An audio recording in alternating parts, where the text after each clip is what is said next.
Hello বন্ধুগণ, আপনাদের সকলকে স্বাগত দাদা বৌদি রেসিপিতে। আজকে একটা রেসিপি নিয়ে এসেছি, সেটা হচ্ছে কি চিংড়ি মাছের ঝোল বা রসা। দেখুন এটা কিভাবে করছি। আমি এখানে বড় চিংড়ি মাছ নিয়েছি, এটাকে কেটে নেব প্রথমে।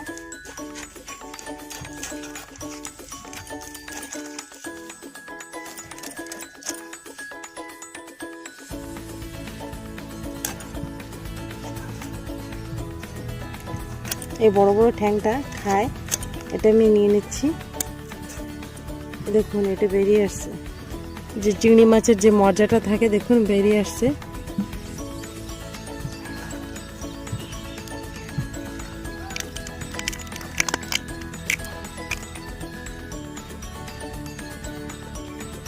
দেখুন চিংড়ি মাছের নোংরাটা আমি বের করে নিচ্ছি।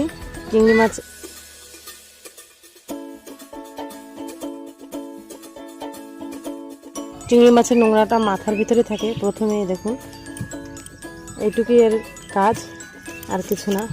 আমি এখানে ছালটা ফেলে দিচ্ছি, চিংড়ি মাছের ছোলাটা। আমি এইভাবে মাছটা কেটে নেব, ছোট ছোট পিস করে নিচ্ছি।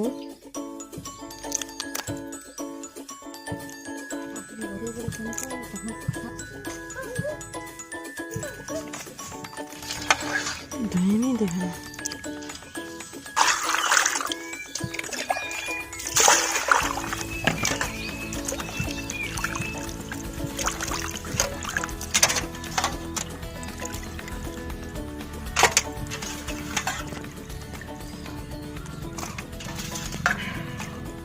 এখানে মাছটা ভালোভাবে ধুয়ে নিয়েছি।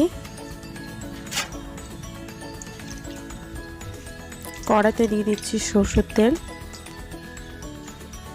আর মাছটাকে লবণ আর হলুদ মিশিয়ে এটাকে মাখিয়ে নিতে হবে।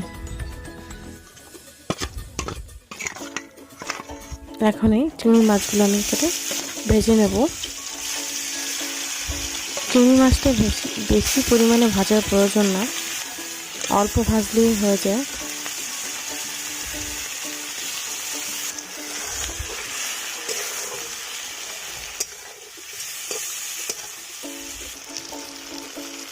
দেখুন অল্প অল্প কালার আসছে। এটিকে এখন আমরা নামিয়ে নেব। মাছটা ভাজা হয়ে গেছে দেখুন।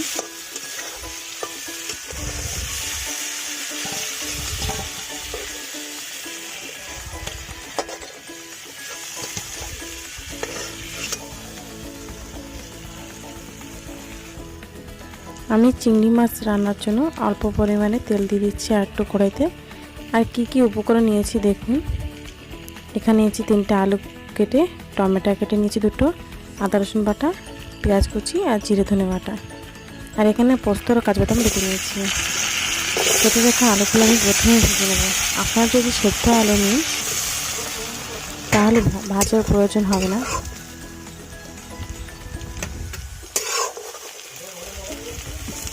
আলুটা ভাজা হয়ে গেছে, এখন নামিয়ে নিচ্ছি।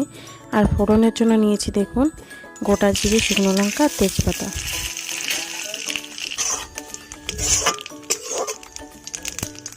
এখন দিয়ে দেবো পেঁয়াজ কুচি,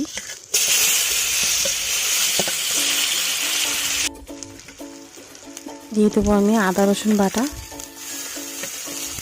আর জিরে ধনে বাটা। এটাকে মিশিয়ে অল্প পরিমাণে ভেজে নেব। আর দিয়ে দেবো এখানে কাজু আর পোস্ত বাটা।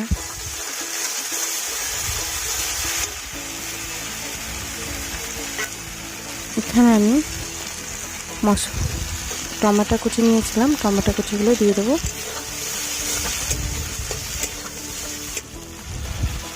মশলার ধোয়া জলটা আমি দিয়ে দিচ্ছি। এখন মশলাটা ভালোভাবে কষিয়ে নিতে হবে।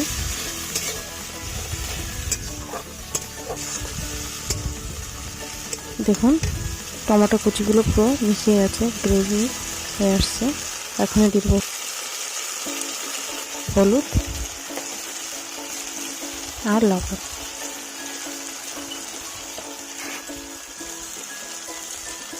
দিয়ে দেবো লঙ্কার গুঁড়ো, নিজের যে ঝাল খেতে বেশি ভালোবাসে তারা ঝাল একটু বেশি দিতে পারেন। আমি অল্প পরিমাণে দিয়েছি। এখানে দিয়ে দেবো ভেজে রাখা আলুটা, দিয়ে দেবো জল। জলের পরিমাণ একটু কম দিচ্ছি।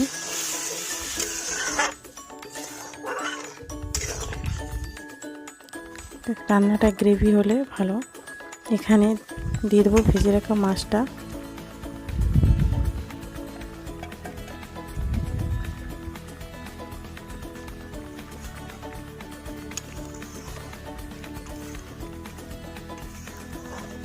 এখানে এটিকে আমরা 5 থেকে 7 মিনিট এইভাবে এটিকে ঢেকে এভাবে রেখে দেবো।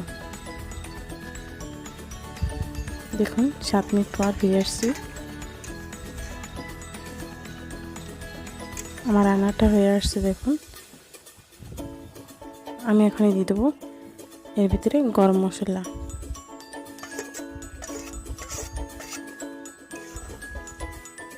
এই রান্নাটা কিন্তু খুবই দারুণ লাগে খেতে।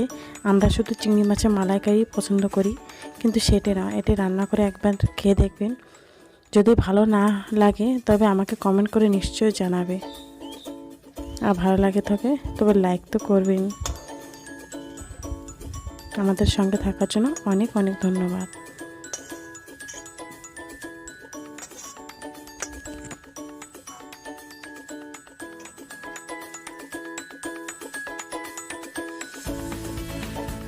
বন্ধুগণ, খালি থাম্বনেইলের জন্য আমি এই মালা বানিয়েছি, এটা আর কিছু না।